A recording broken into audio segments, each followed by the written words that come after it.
Coming up on Maine Challenge, the three principal communicators at the Maine People's Alliance.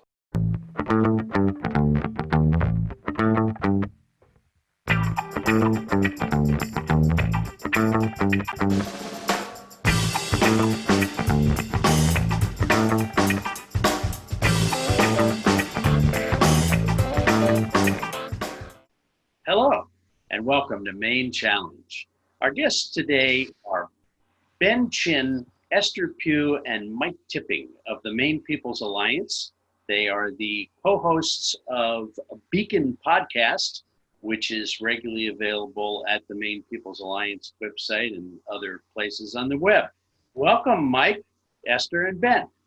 Thanks for having us. Good to be on. It's good to see you here. We're in the final days running up to the 2020 election. Not a dull moment in history. Lots of important things going on, and my guess is that there are not many undecideds. At least I don't know any. Mike, do you have any thoughts on that, on the undecideds going into this election? I have thoughts about people that are still undecided at this point. I'm not sure that they are allowed on television here. I think this is such a pivotal election, not just because of all the issues and the ways that so many people will be affected by the decisions that are about to be made, but just in terms of our democracy. Like, I can't believe that people can't see the huge gulf that's facing us right now. It's remarkable. Esther, any thoughts on that? I would say the conversation around undecided voters, there are some out there. And my role as an organizer, we have volunteers and members of MPA calling voters all across the state and texting them. And they have come across some of these so-called undecided voters and I'm always like, how's that conversation? What is that like? Because as you said, you don't know any. I personally don't know any, but we've definitely talked to a few. But yeah, it's been very interesting talking to voters and hearing what our members have to say after they talk with them.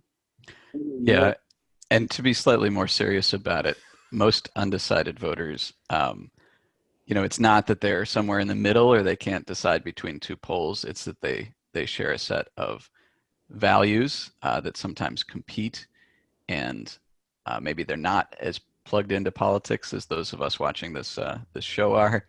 And, it's really what values are reinforced right before the election. So if we can reach people about the importance of community and coming together and caring about one another, that can make a real difference right now. Ben, do you encounter a lot of undecided voters? Yeah, I think the piece, I agree with what Mike and Esther are laying out there. I think the piece that I would add is that the campaigns, in a weird way, maybe bear some responsibility for this, because I think voters who are still undecided at this point, negative advertising isn't going to be the thing that gets them over the hump. And so I think we are starting to see, which is kind of unusual, I think, late in the game, but there actually is a little bit more positive stuff being put out there, I think, to address this. I think, to Mike's point about what's it going to take to get somebody over the fence to really affirmatively vote for someone. They want to know what that person stands for, what their vision is, what they're going to be like when they actually try to govern. And so I think that's been a little bit of a missing ingredient that I think people who are on the fence might still be looking for. I have to say, I find it astonishing that the advertising, and it's not equally balanced, but the advertising is so often false and deceptive, especially from the PAC called 1820. But I noticed a approved by Susan Collins ad, which means she paid for it, that accuses Sarah Gideon of being a millionaire. And Susan Collins is a millionaire, and I think it's a fair question to ask Susan Collins, how do you become a millionaire with $190,000 a year salary and 2 houses to keep up? I'd really like to know the answer to that question, and I'd like to know where Susan thinks that calling Sarah a millionaire is somehow destructive. Any thoughts on that, Mike? So you'd like some stock tips from Susan Collins here? Exactly. Yeah, I think the bigger question here is not who is a millionaire, but who's on the side of the millionaires and billionaires. And it's who's voting to make sure that they don't pay taxes and starve important programs like healthcare and education. And that's Susan Collins. Wow. Ben? Yeah, I mean the tax vote that she took, that was one of the biggest tax breaks for millionaires in history. I think that really, to me, settles that question. But the thing to connect this to the undecided voter question that's a little confusing about that is that sounds like kind of a progressive attack, right? It's like, oh, like it's not good to be rich. And it's like, oh, okay, well, who normally makes that point? Well, typically folks rightly associate Democrats with that kind of attack. And so I think that gets to the value confusion, that we were talking about. It's a little bit of a shell game where you're trying to sub out issues for talking about somebody's personal history, but doing it as a Republican with values that are typically associated with Democrats. And that's just confusing, and it doesn't really help the country move forward on important issues if the premise of that is you think there's too much economic inequality, which seems to be what it's getting at. Esther, do you think that's an intentional device? I think that ads are, I'm trying my hardest not to listen to them at this point because number one, I've already voted. So early voting has already happened. And number two, I'm one of the decided voters. I've been decided for a while. And I'm trying not to listen to them because a lot of the ads just tend to make me angry and pull in my emotions, which I think ties into what Ben was just saying. And that's the point. Like, making people have an emotional response about something. But a lot of the ads that Collins or people who are supporting Collins are putting out are having the opposite effect on me than they probably want to have on the undecided voters. I just get angrier when I hear about some of the things that I think are really misleading. And I know I'm not alone in those reactions to the ads that I'm seeing on my TV. We should say, I mean, some of that is by design. Like some of the people that don't want us to all participate in politics, they know if they run really nasty campaigns, it'll turn off people and make it so they don't vote. Yeah, well, I'm still going to vote because there you go. Because it just makes me angry and more excited to vote and vote certain people out of office and other people into office. Yeah, in my household, two of us have already voted, and the third, my wife, works at the polls on election day, so she. I find myself very alarmed and disturbed that the Democrats are falling short, in my opinion, on holding Republicans accountable for the Trump agenda, such as it may be. I mean, specifically, I would like to hear Republican candidates either bravely stand with Trump, or repudiate Trump. And I don't hear that at all. And the Democrats are not holding them accountable to anything I can see. And I'm talking about things like kids in cages, immigration policy, which pretty much ends the discussion for me, but also the destruction of Social Security. There's nobody out there who doesn't know somebody on Social Security. And how are we okay sitting back and letting Trump say, yeah, we're going to end it by 2023? I mean, that's just absolutely insane to me. And there's also the destruction of environmental regulations, the obvious drilling in national parkland, and also what affects all of us is the destruction of the post office. And I'd really like to hear your thoughts, A, on those agenda items for Republicans, and B, why the Democrats aren't making local and down ticket Republicans take a stand on those. Mike? Well, I think, a lot of our elections have been nationalized. And I think a lot of down ticket Republicans are going to feel the anger of people about a lot of those issues. And I think it's more and more recognized, that that is what they're working for. I do think it's interesting that Susan Collins has gone to now comedic lengths to try and avoid taking a position in the presidential race that almost everyone else in the country has been able to reach a decision on. And now she's saying that she doesn't want to play pundit and she needs to not basically make Trump angry so she can work with him if he wins. And her campaign manager was saying that on Twitter this morning, and that no one in the history of Maine politics has ever done that in a presidential race, and they instead focus on delivering for Maine. And that is just ahistorical and insane. Like, her party was founded by men in Maine who thought that the issues of the nation were more important than the parochial local ones, right? And that slavery was the big issue they had to speak out on, and they founded the Republican Party. And her hero is Margaret Chase Smith, who's best known for playing pundit, as I guess her campaign manager would say, and speaking out on those issues. So, I mean, it is a sad thing that Senator Collins has been reduced to, where she won't even take a position on or tell people who she's voting for president. And I think it's an acknowledgement that she can't avoid those issues that you just mentioned, that she's going to wear them around her neck like an albatross. Ben, any thoughts on what I said? Well, I know there's a bit of a difference of opinion amongst my co-hosts on this one, but I thought the worst example of what you were talking about there, Chuck, was the Democratic Party actually putting up signs for Trump and Collins.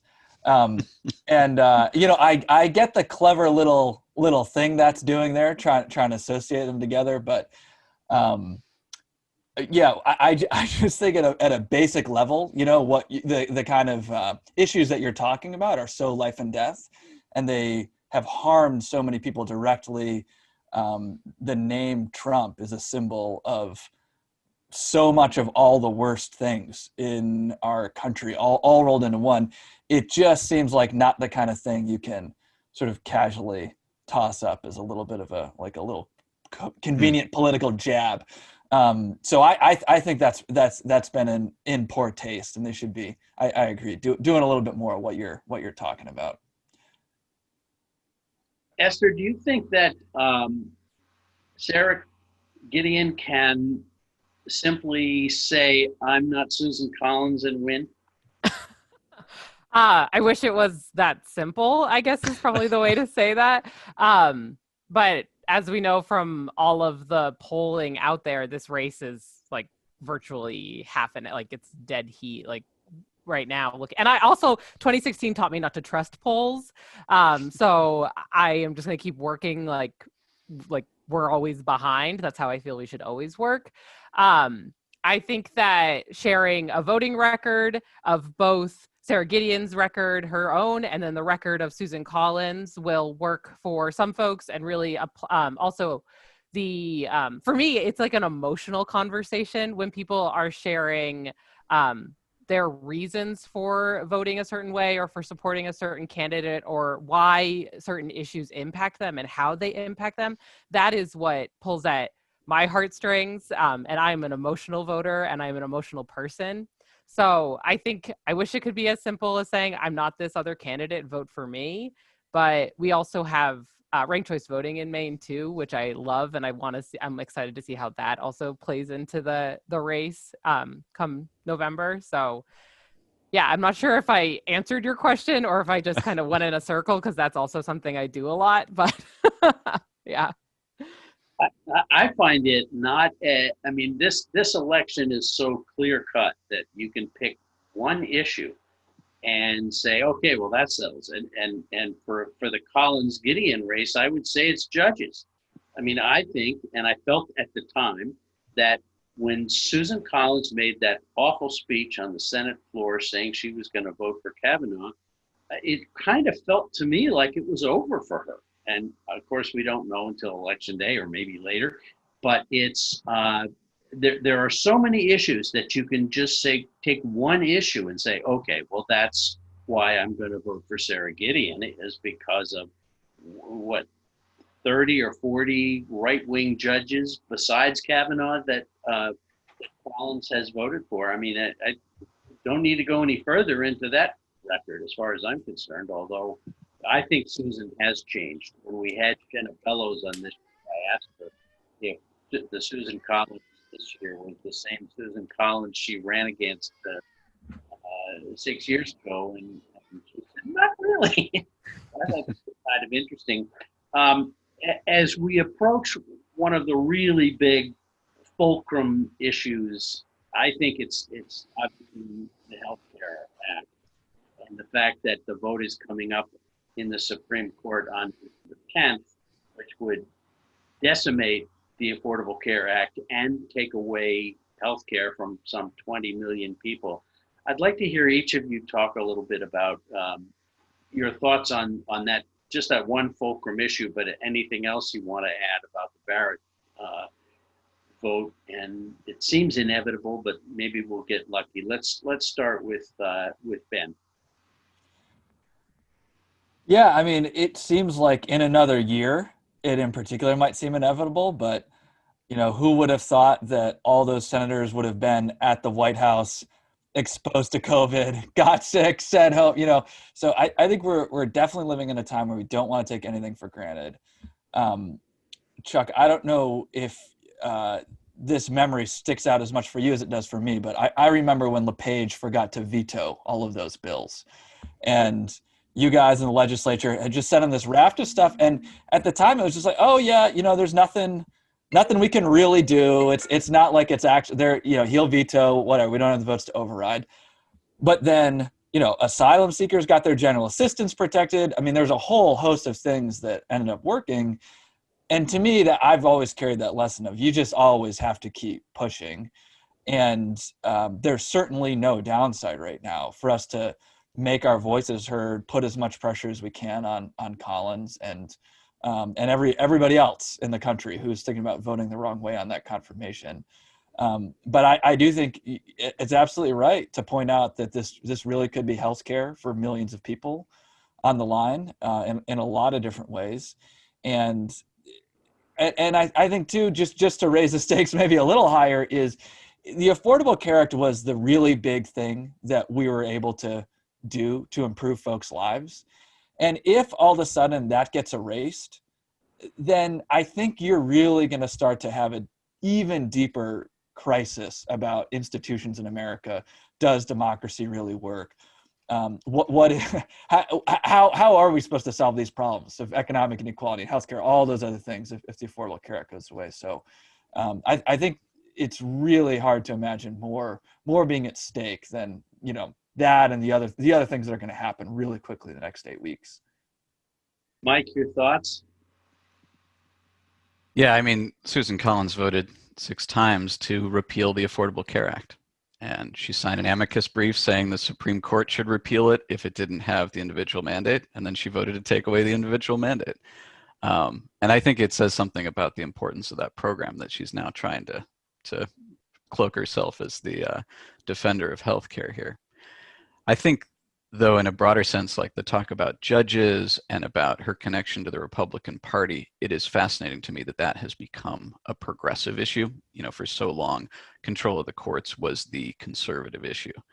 And they've had all these institutions like the Federalist Society pushing so hard on that. And now it's something that so many Mainers care about. Similarly with control of the Senate, I mean, we've heard from pollsters that Mitch McConnell has better name recognition in Maine than anywhere else in the country, maybe except Kentucky. Like, people here care about that she is voting for him and that he is totally supporting Trump's agenda. And I think it has become a much more national race, and the kind of local focus that she has tried to have in the past while supporting every Republican initiative when they needed her vote just isn't working this year. Esther? Yeah, healthcare is the number one issue that I hear when I talk to voters, or that our members hear when they are texting and calling voters. And it's definitely the thing that is like everyone is thinking about when they go to the polls to vote. I know that I benefited from the ACA when I was younger, getting medication and being able to afford medication, being able to go to the doctor. So this is an issue that also impacts me and like thousands and millions of people that we obviously know. And then just to go off of what Mike said with Mitch McConnell's name being so recognized, I actually just remembered I did talk to an undecided voter a few days ago who was told by somebody, he's like, I don't know how I'm going to vote. And I'm like, well, I can help you. But he told me that someone had told him that a vote for Susan Collins is a vote for Mitch McConnell. And that was that made him decide that he didn't want to vote for her, which I thought was really like fascinating and really ties into the conversation about how this race in Maine is impacting what happens across the entire country, and everyone has eyes on this race. Do any of you have any predictions you'd like to share about the outcome of any of the races? Local, state, national? Mike? I don't have any prediction. Well, I think Shelley Pingree is going to win. Oh. Yeah, bold. Maybe I can share a little breaking news here. It's just as we're recording, there's a really cool thing happening in Portland. There's a group of Mainers with diabetes that are actually standing outside of Senator Susan Collins' office right now. And they are calling on her to fire her campaign chair, who I think is someone you may know, Chuck, Josh Tardy, who, among other things, is a lobbyist for Eli Lilly and for Pharma. And, that company has worked to jack up the price of insulin. And Collins has been flooding the airwaves with ads saying that she's against that price gouging, while at the same time, literally Eli Lilly's lobbyist is running her campaign. So I hope that's an issue that we continue to talk about in the coming weeks here. Ben? I was gonna say, Mike, that's a clever way to get out of making a prediction. I don't have any breaking news I can use to pivot out. Yeah, like you did. I don't, I don't think I have any predictions I feel super confident of that are more interesting than Mike's prediction that Shelley Pingree is gonna win. But I do think that the more I've been around this work, the more I have really observed how important the overall structural factors are that determine elections. So things like, what is the state of the economy, and just how hard it is for a president to get reelected when you have a bad economy, when you have basically no domestic or foreign policy accomplishments. And you can kind of go down the list when you've had major scandals, you've been impeached. These sorts of things I think actually matter more than TV ads when it comes down to running campaigns, because believe it or not, voters are actually making their decision based on what's happening in their lives, not, random things that flash before their eyes on TV, So given all of that, I think overall, I feel very positive about Election Day. I don't know if I want to be on the hook for saying so-and-so is going to win or lose. But I do think that the way that can impact strategy, whether you're a candidate, whether you're just, an activist or a voter, is now is the time to really try to push to make hard things happen. It's not the time to sit back and be like, this has been such a tough year. Let's just mail it in for the rest of the, it's like, if there's anything you should be mailing in, it should be your ballot, and do that quick. And otherwise just get out, talk to your neighbors, talk to your friends. We had a great organizer share what it was like for him to call through hundreds of personal relationships that he had and have the uncomfortable conversation, bringing politics up with his friends and family. But that is the kind of thing that really makes a difference. And so we're in a moment where it really is possible to get Collins out of office and Trump and all of that. And so we got to push hard. Esther, I don't know how you do a show with two wusses like these guys. You can be bold if you wish. So maybe I'll go out on a ledge and I'll make a few predictions. Yeah, I mean, like I said, polls are something that I haven't trusted in a while. And I know I'm not alone in that. But again, yeah, Shelley Pingree is going to win. There's a prediction there. As somebody who can vote for her, because I do live in the 1st district. I want some Lincoln County predictions here. And then I do think that I think that ranked choice voting is going to play a role in the U.S. Senate race. So, and I think it'll be really interesting to see what happens there. But I do think it will play a role. And I mean, I think Sarah Gideon's going to come out on top. I will say it. So that's what I predict will happen, because I'm gonna take a step off because I've been challenged too, and I won't look down from a challenge. I'll be very bold and say it's going to come down to turnout. How about that for Kurt? There you go. That's the coward's way out there, I think. We're all on tenterhooks, and it's going to be an interesting election no matter what. Unfortunately, we're running out of time. And so if any of you have a final quick thought you'd like to add, I'm open to it. But before we even go to that, I want to thank you, Mike Tipping, Esther Pugh, and Ben Chin of the Maine People's Alliance for joining us today on Maine Challenge. Anything final? I just want to send all my best wishes and encouragement to the #1 Senate race I will be watching. Chloe Maxman, who's running in Lincoln County, has been an absolute champion for seniors on transportation issues. We worked with her on that this year. She's been trying to figure out how to make good union jobs through an apprenticeship program on, public construction of state projects, and is just an extremely hard worker. She's brilliant. She grew up right where she's running, and I wish I lived in Lincoln County so that I could vote for her. And yeah, just really excited about that race, and wishing her and everybody working on all the best. I'm going to be bold and call that an endorsement. We've had both Chloe Maxman and her opponent on the show, Dana Dow, and I tend to agree with you, but it is a big race and an important race. Mike, a last thought? Maybe just that Dow in the Bangor Daily News yesterday said that if he goes back, he's going to be looking to cut healthcare and education. So quite a platform to run on. Wow. And a quick one from Esther as our final word. Get involved. If you're interested in helping to reach voters, please reach out to MPA and check us out on the website. There's ways to sign up and call and text folks. Well, thank you very much, all three of you, and to the Maine People's Alliance for their work. And we'll see you next time. This is Maine Challenge, part of Maine, Lincoln County Indivisible and Lincoln County Television. Thanks for joining us today. Thanks for having us.